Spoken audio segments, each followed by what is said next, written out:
De temps en temps, un vent léger et doux souffle au-dessus des forêts de Mazurie. Parfois, il vient de la Crimée.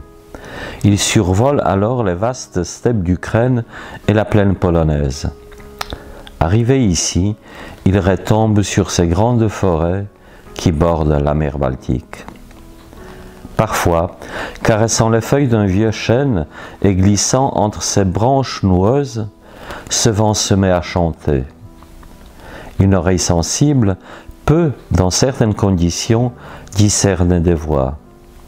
Elles ont des accents multiples et racontent de nombreuses histoires, dont celle-ci.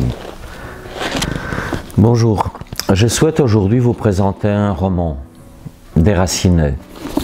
Il a mis plusieurs années pour mûrir, aujourd'hui il est achevé. C'est un roman qui puise son inspiration dans les bouleversements historiques et géographiques de l'Europe centrale que celle-ci a connu au milieu du XXe siècle. Déraciné est un kaléidoscope dans lequel se bousculent plusieurs vies.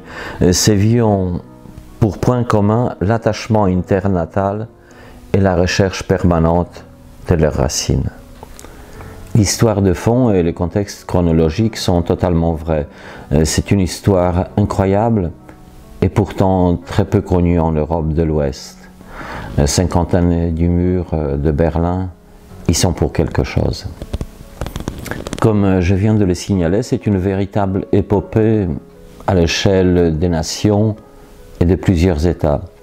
L'histoire se passe à la fois en Pologne, en Ukraine, en URSS, en Crimée, en Prusse orientale, en fait actuellement en Mazurie, en Pologne, puisque c'est la région d'Europe qui a subi le plus de changements de frontières, de changements politiques consécutifs à la Deuxième Guerre mondiale.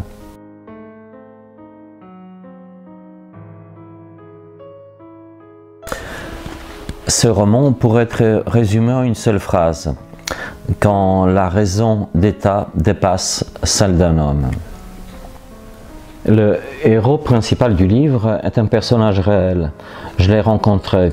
C'était un enfant tatar de Crimée, déporté par Staline et sauvé, adopté par une famille polonaise de Lvov. Eux-mêmes se sont fait expulser des territoires orientaux de la Pologne pour se retrouver plus tard en Mazurie, l'ex-Prusse orientale, territoire récupéré sur l'Allemagne. En dehors des drames consécutifs à la guerre et aux deux dictatures, la nazie et la communiste, Les Déracinés, c'est aussi un roman d'amour. Un roman d'amour pour la terre natale, mais aussi un roman d'amour entre des personnes.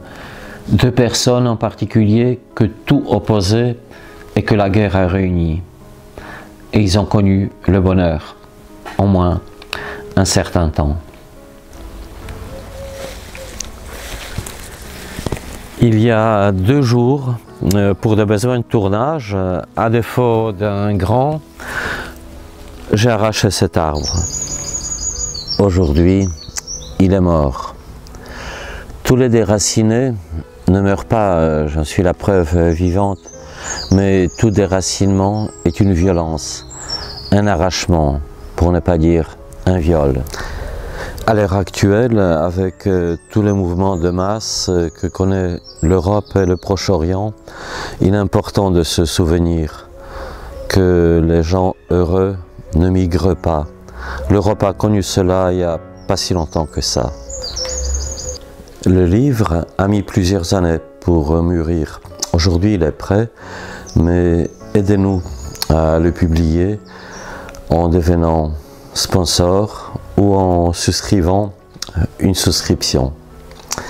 Contactez pour cela Franco Polo. Merci.